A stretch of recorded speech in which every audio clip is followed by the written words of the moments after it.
Hi there, good afternoon, good morning, wherever you're tuning in from. Today I was really feeling compelled to come live and just kind of share some things that dropped in the past few days and also this morning as I got up very early for sadhana. So if I have a little sleepy eye, that might be why. I'm over at the VA Medical Center in St. Pete, and I had to drop off some medical records to get to my doctor, which I've been meaning to do pretty much all summer. But, you know, unforeseen circumstances between my mom and having to go to Omaha, and, you know, life is what it is. Things happen. You get interruptions. What we think are challenges and obstacles are what I've found in my life to really be guiding us along the path. And when we think, oh my gosh, this messed me up, and you're relying on something else, the real ease is stopping this chatter in your mind, this needing for things to be perfect the way they are. I know most of my life I played the victim. It was very easy to see that things were being done to me instead of recognizing everything was unfolding for me. And that's so easy to say to somebody, but it really takes a person who's willing and open to receiving that and seeing it within themselves, and to look at their lives and to see the impact of every single moment, to recognize that, wow, that moment when I was complaining that things didn't turn out the way I wanted them to, I was really being set up and guided in a more beautiful way. I was actually being shown the right way versus the ideal mental, you know, perfectionist mind of, I need it to be this way. Because what happens? We create our own suffering by our attachments to the way we want things to be. Everything begins in the mind. And we can turn around and go, well, that's easy for you to say. Depends on. At one point in my life, when I lived in Naples, Italy, and I was at the height of anger and frustration for why isn't my life the way I want it to be? When I lost my job, when I was dating someone who I felt wasn't available the way I needed them to be, or maybe they weren't treating me the way I wanted to be. It was because I wasn't treating myself the way I wanted to be treated. I was relying upon someone else to show me how I should be treated. And quite often, when we look back at our past, the way we interpret love is really in the way that we've been treated, or we witness love in our family growing up, or the environment we're in. If you come from an abusive relationship with your parents, or your parents were in an abusive relationship, if you look at the patterns of your life, you'll see that's what we accept, what's familiar. Because the unfamiliar is scary, it's fearful, we don't want to touch that because the mind is trying to protect us, right? The mind wants to say, no, we don't want to go there, we don't know what that's about. But we certainly know even the discomfort, so that's more familiar, we'll take that. How many of you out there have been in relationships where you're going, it's always this way, the man always does this to me, or the woman always does that? My mom was very selective on verbiage. She would articulate and point out to me and my sisters, now if you use a word like always, all the time, be very clear that you can have examples that reinforce what you're trying to say. Because if you're saying something is happening all the time, is only a few times, then think about how much energy you're wasting focusing on something that's very sparse, barely happens. It's only because your attention goes there that you draw even more of it towards yourself. And then if somebody wants to respect you and trust your word, you also have to trust and know your word is relevant to what you say it is. If you say something is going to happen all the time, people want to believe you, right? You want to believe you. It's all about trust. And that's grace as well, because when we align with our personal integrity, what we say is what we do is what we say. The way you do everything is the way you do anything, the way you do anything is the way you do everything. It's a reality when nobody's looking and when someone's looking. And it really cleanses out your subconscious and your need to keep holding on to stories when you're just real, raw, and authentic as you are, showing up without explanation, without trying to cover yourself or explain yourself. You really don't have anybody to explain yourself to. Just go within. You're the one you have to find your truth. The most important person you have to be good with is you. And so that is where you will find the comfort and the ease, is when we recognize the only reason there's dis-ease is because we're not allowing that ease. We're dissing it, right? It's been the story of my life. It's very easy for me to focus on that because it's there, it's in front of my face. But if it's causing me pain, if it's causing me suffering, I have the opportunity at all moments to choose differently, to move in a different direction, or maybe dance with whatever it is I'm being confronted with or presented with. Life isn't happening to you, it's happening for you. I've learned that through my life. That even at the toughest times of my life and the hardest moments, I mean, hello, I'm still dealing with my mother's grief of passing. It's not something you can just say, okay, that's over and done with. It keeps coming in waves. Anybody out there who's experienced this, you know what that's like. And you probably are still feeling it at times as well. So my heart goes out to you because, again, just like anything, we have to navigate the waters. We have to surf these waves of emotions that come in. We are human, and we're allowed and we deserve to honor everything that comes up in such a way that we also can not just feel it, but be grateful that we can feel, number one, and that we have this gift, this ability, this blessing to be here. Whoever told us or taught us that we had to suffer to achieve greatness or happiness? Happiness is our birthright. Yogi Bhajan said that. And when someone tells you you don't need to explain yourself to anybody else, that you're not broken, see, the thing is the only reason we think we're broken is because we think we have to disregard, we have to stuff down the old stuff that we're ashamed of. We're fearful that others will learn of us. You're not broken. If you take every piece of yourself and you just love it as it is, the dark and the light and the shadows in between, those different shades, because we are a prism, we are energy, we are constantly evolving, we are radiant beings, we are light, we are dark, but they don't exist without the other. You cannot have light without darkness or darkness without light. That's the contrast of life, and that is the polarity, this dance that we play, this interweaving of energies that we can choose at every single moment to be happy or to choose suffering.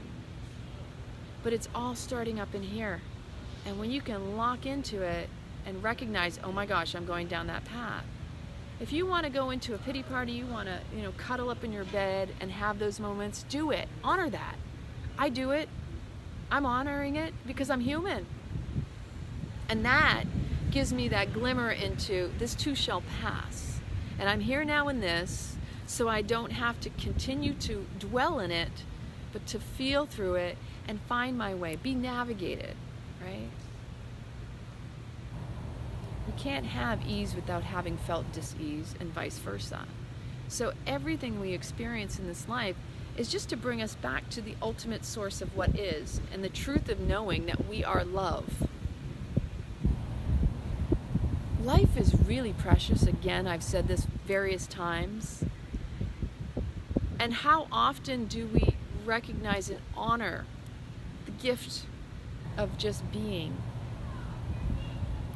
It took me a long time to be able to sit in a meditation because I didn't want to be alone with my thoughts. I'm a busybody. I gotta physically be busy, and I gotta be like constantly engaged in something. That was how I handled my stuff, my stories. My story is that I'm too busy because I can occupy my time with something constantly. And there is always going to be something to do. If you are the type of person like I am, you will find something to do, right? Let me know in the comments, are you like this? Have you experienced where you can actually sit with yourself and be good with it? That's the hardest thing for us humans to do, is to sit still and be comfortable with our own self. But that's what we need to nurture and harvest the most, is that self-love, the ability to sit with whatever it is that comes up and love it no matter what it is. Don't label it, embrace it.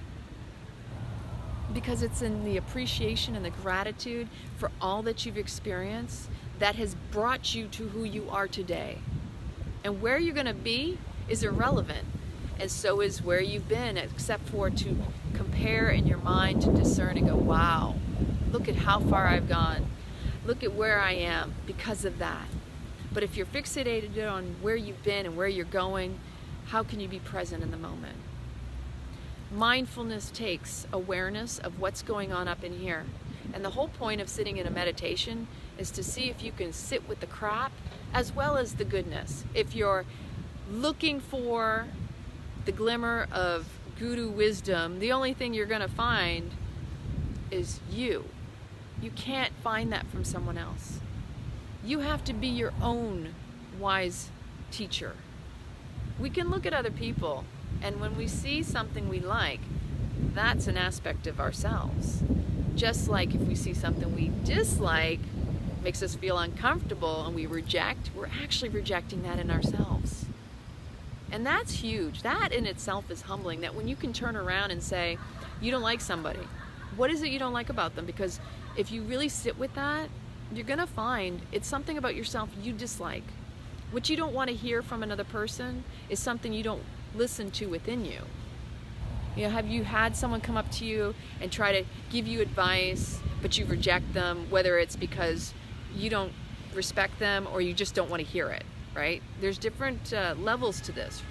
I know for myself, going back to when I was in Italy, I would have people tell me, just be happy. Well, who are you to tell me? That was how strong my ego was. My will was like, you can't tell me what to do, right? Who wants to be told what to do? If you can't figure it out for yourself, nobody else is going to be able to tell you what to do or what is good for you. And the reality is that you're going to find whoever shows up to you is giving you the precious gift of mirroring back where you're at in your life. If someone shows up to you and you are like, cringing, like, oh, I don't want to be bothered with this person, you have to go within to really see the gift and the blessing and what it is they're showing up to teach you about yourself. What is it you're getting out of this encounter with this individual? What is it, the blessing and the lesson that they're serving you with? Because each and every one of us is doing that for one another in both interactions. Giver, receiver is receiver and giver. There is no, one person getting something and the other not getting something. It's all synchronistic. It's this divine dance of energies and cosmos and vibration. When I show up and I show up for others, they're gifting me just as much as I may be gifting them. And I have to be humble enough to recognize that we're all each other's teachers through our engagement, through relationship. That's how we grow. You can amass all the wisdom in the world. It isn't going to get you to where you want to be if you're not willing to accept everywhere you've ever been.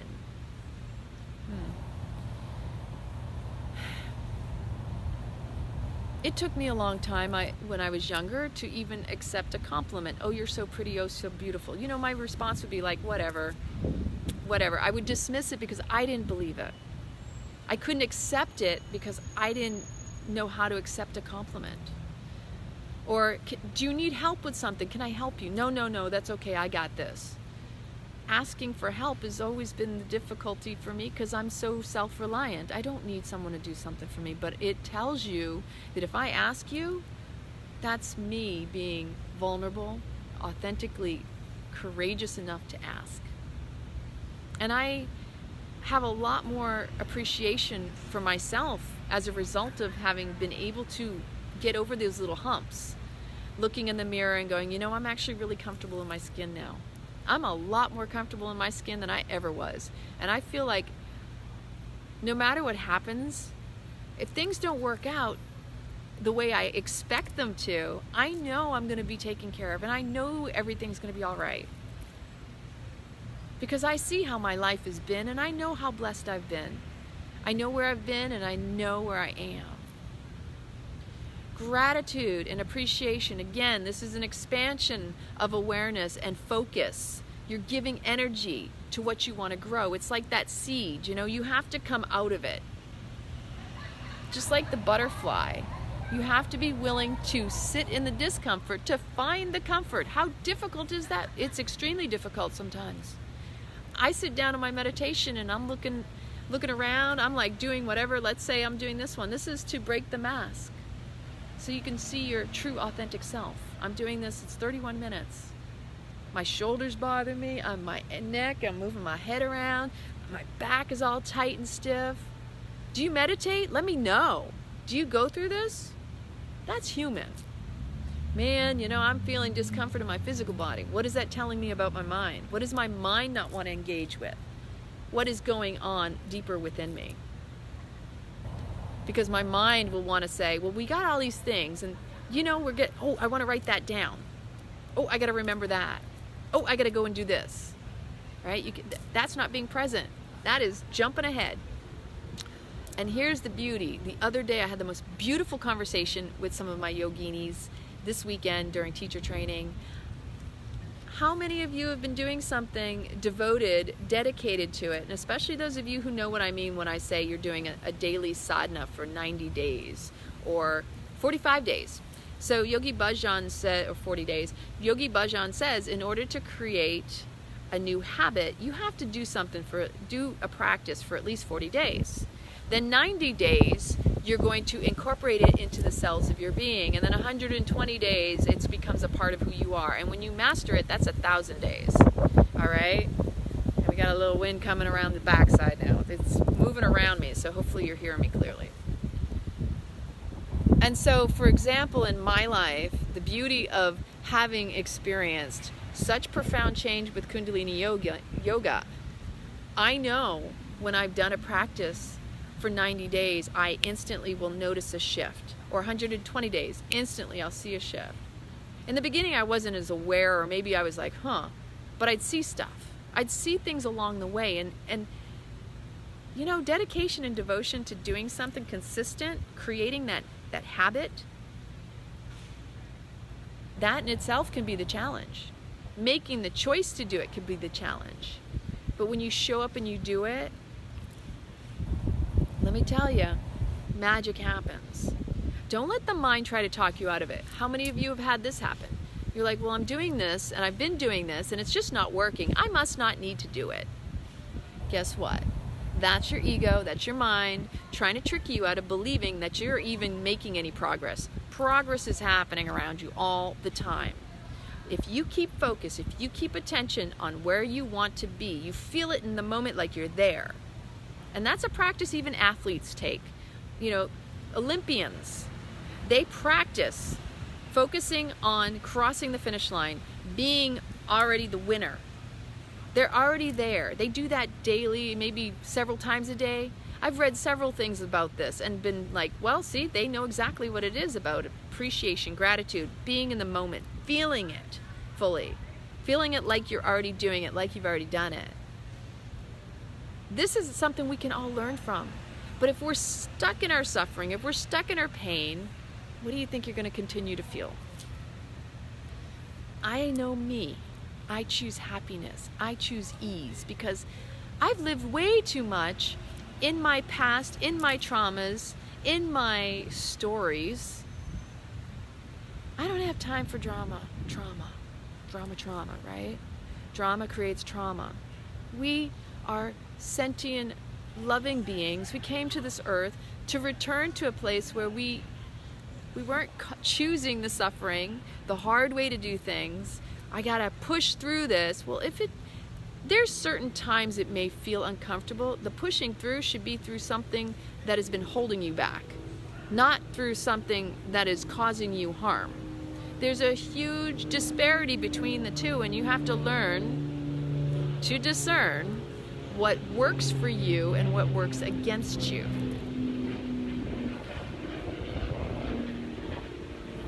It took me a long time to want to sit in a meditation, and it was because I finally realized my body had broken down so much. I had so much physical pain.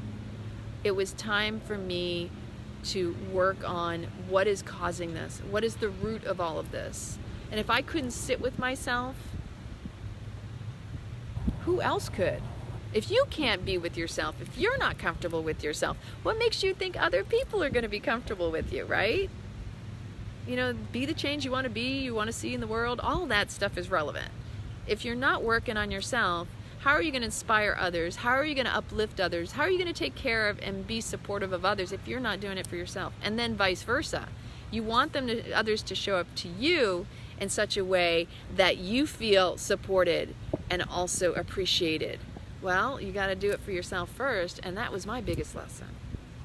Through relationship, through encounters with other people, I learned that, oh my gosh, if that person is showing up to me the way they are and I'm not happy with the way they're treating me, what does that tell me about how I'm treating myself?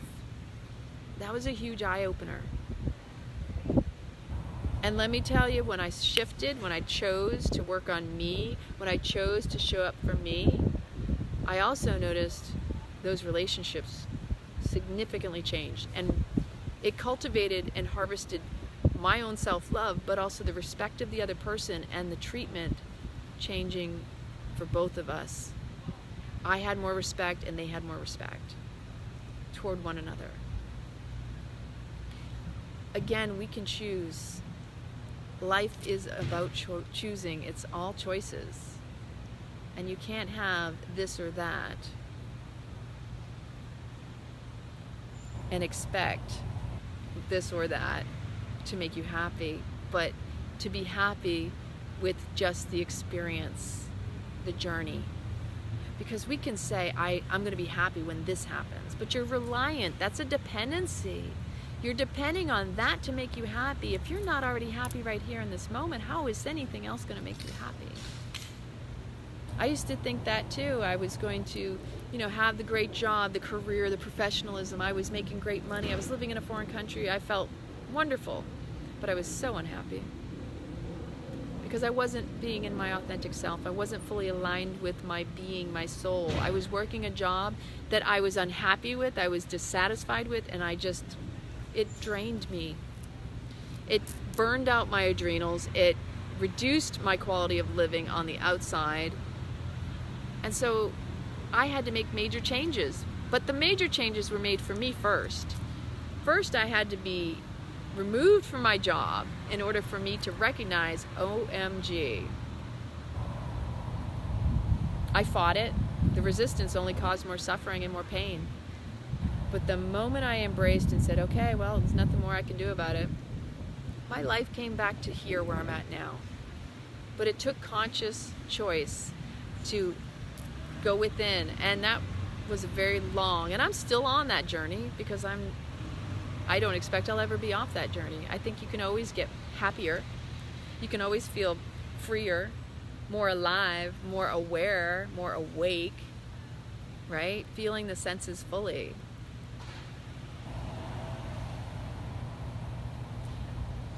I meet so many amazing people daily, and I was having a beautiful conversation this morning before I left the studio. When you're in a certain place, you got to remember the way people show up to you is really showing you where you're at within yourself. If you can sit with yourself, if you can embrace your dark and your light, then you can embrace anybody who shows up to you and see with compassionate eyes that, oh my gosh, they're showing me an aspect of myself, and if I can sit with it a little bit here, I can see what it is this person is bringing to me that needs to be brought to surface, how I can improve, how I can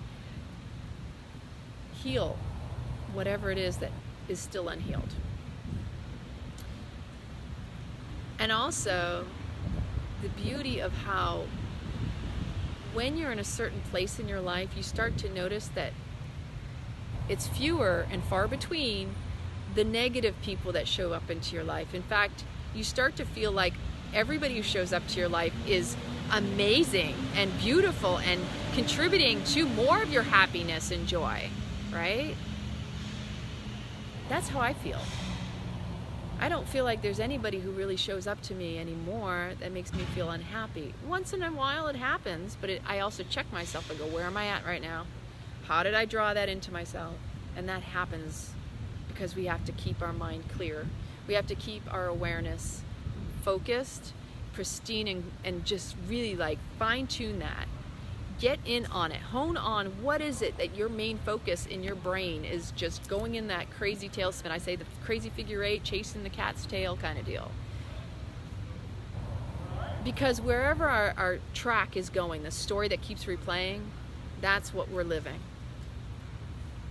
And I don't know about anybody else, but I'm rewriting that story for a happy, happy, happy story. So I just wanted to pop on here quick. I really wanted to share, this has been a bunch of stuff that's been kind of percolating and just feeling really, really good. And I wanted to give you a great start to your day if you haven't already had one. Again, I'm having my mindfulness in the moment workshop at Yoga Village in Clearwater, Florida. It is on the 13th. Unbelievable. Time is flying, 11 days from today. It's a Saturday from 1:30 to 3:30. Reach out to me in the comments, let me know. I will put the link for the event. I really would love to see you show up for you and to recognize that you are the gift in the present and that nobody else can do that for you. Choose happiness today. Recognize that the reality is you're your own creator. Nobody's creating for you. People may show up to you, but they're there either to test you or to show you where you're at and where you've been, and if you're willing to move forward and out of the old. So have an amazing, amazing Tickle Me Tuesday with lots of words of wisdom. Get out in the sunlight, let the wind caress your skin, and just be present. I love you all. Keep it raw, stay rad. What?